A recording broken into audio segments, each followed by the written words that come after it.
ನಮಸ್ಕಾರ ಮಕ್ಕಳೇ, ಇದು ಗಣಿತ ಪ್ರಕಾಶ ಭಾಗ 1 7ನೇ ತರಗತಿ ಕನ್ನಡ ಮಾಧ್ಯಮ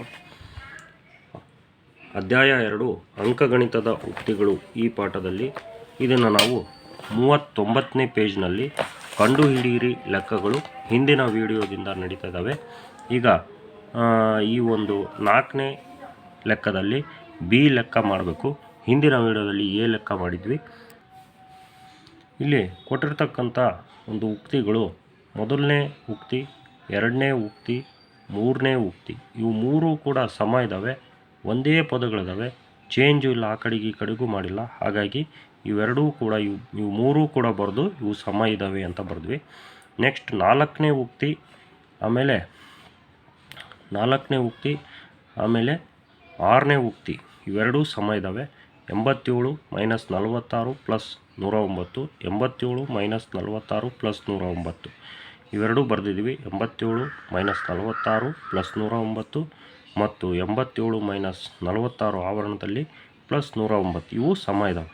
ಇದು ಮಾತ್ರ ಬೇರೆ ಇದೆ. ಇವು ಹೊರಗಡೆ ಮೈನಸ್ ಇರೋದ್ರಿಂದ ಒಳಗಡೆ ಎಲ್ಲವೂ ಮೈನಸ್ ಆಗ್ತವೆ. ಹಾಗಾಗಿ ಇದು ಮಾತ್ರ ಬೇರೆ ಇತ್ತು. ಇದರಲ್ಲಿ ಎರಡು ಗುಂಪುಗಳು ಸಮ ಇದ್ದಾವೆ. ನೆಕ್ಸ್ಟ್ 5ನೇ ಪ್ರಶ್ನೆ, ಉಕ್ತಿಗಳಲ್ಲಿ ಸೂಚಿಸಿರುವ ಬೆಲೆಗಳನ್ನು ಪಡೆಯಲು ಸೂಕ್ತ ಸ್ಥಳಗಳಲ್ಲಿ ಆವರಣಗಳನ್ನು ಸೇರಿಸಿ. ಇಲ್ಲಿ 13 ಬರಬೇಕು.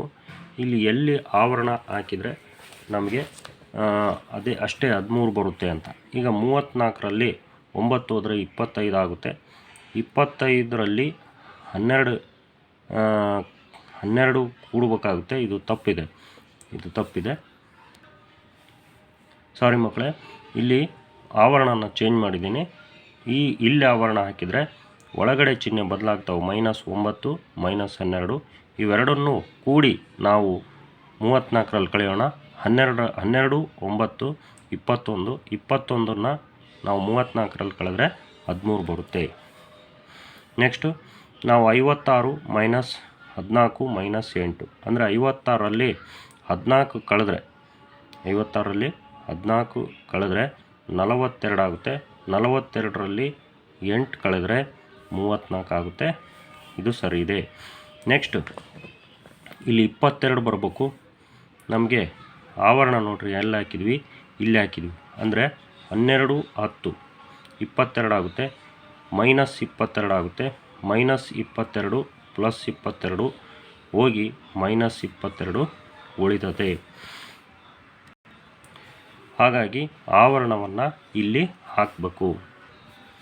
6ನೇ ಪ್ರಶ್ನೆ, ಪದಗಳು ತಮ್ಮ ಬೆಲೆಗಳನ್ನು ಹೇಗೆ ಬದಲಾಯಿಸುತ್ತವೆ ಎಂಬ ತರ್ಕವನ್ನು ಮಾತ್ರ ಉಪಯೋಗಿಸಿ ಸಮಚಿಹ್ನೆಯ ಎರಡೂ ಬದಿಗಳಲ್ಲಿರುವ ಉಕ್ತಿಗಳು ಸಮವಾಗುವಂತೆ ಬಿಟ್ಟ ಸ್ಥಳಗಳನ್ನು ತುಂಬಿರಿ.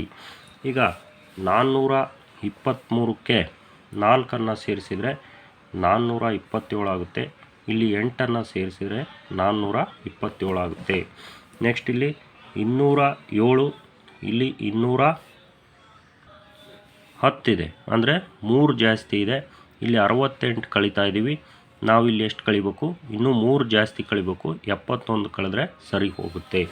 ನೆಕ್ಸ್ಟ್ 7ನೇ ಪ್ರಶ್ನೆ, 2, 3 ಮತ್ತು 5 ಸಂಖ್ಯೆಗಳನ್ನು ಮತ್ತು ಪ್ಲಸ್ ಮತ್ತು ಮೈನಸ್ ಕ್ರಿಯೆಗಳನ್ನು ಹಾಗೂ ಆವರಣಗಳನ್ನು ಅಗತ್ಯತೆಗೆ ಅನುಗುಣವಾಗಿ ಉಪಯೋಗಿಸಿಕೊಂಡು ಸಾಧ್ಯವಾದಷ್ಟು ವಿಭಿನ್ನ ಬೆಲೆಗಳನ್ನು ಪಡೆಯುವಂತೆ ಉಕ್ತಿಗಳನ್ನು ರಚಿಸಿ.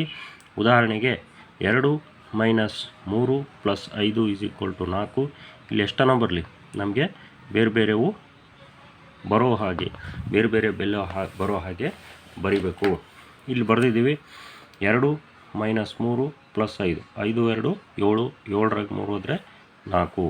ನೆಕ್ಸ್ಟ್ 5ರಾಗ 2 ಹೋದರೆ 3, 3ರಾಗ 3 ಹೋದರೆ 0, 5 3 8, -8 ಆಗುತ್ತೆ. -8ರಾಗ 2 ಹೋದರೆ -6. ಎಲ್ಲವೂ ಪ್ಲಸ್ಸು. 5 2 7 3 10. ಇಲ್ಲಿ 5ರಾಗ 3 ಹೋದರೆ 2, 2 2 4, 5 3 8, 8ರಾಗ 2 ಹೋದರೆ 6.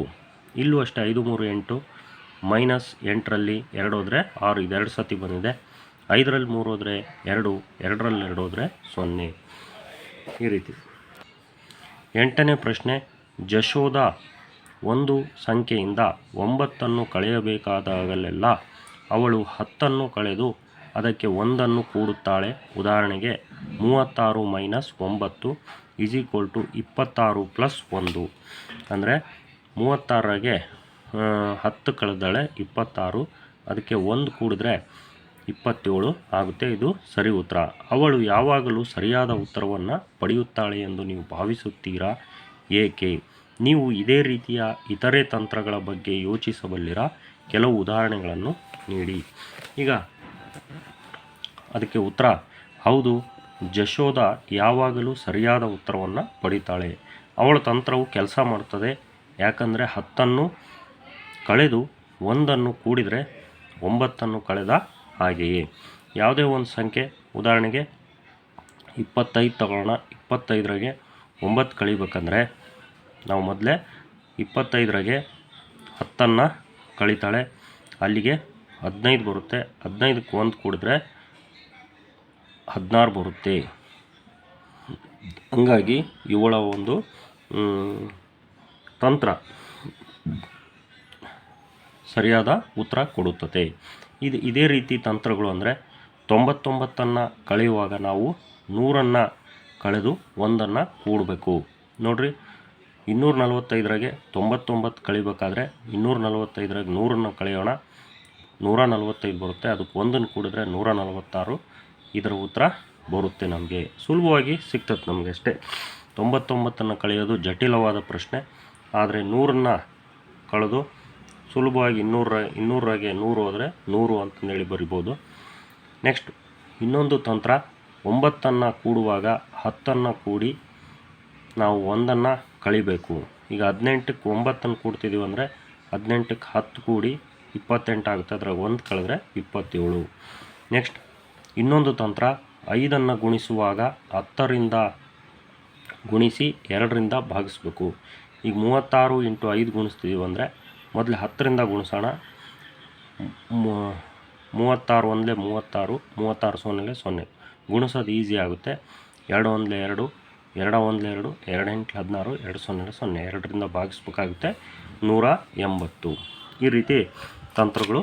ನಿಮಗೆ ಯಾವ ತಂತ್ರಗಳು ಇಷ್ಟ ಆಗ್ತವೆ ಅವು ಬರ್ಕೊಳ್ಳಿ ಮಕ್ಕಳೇ.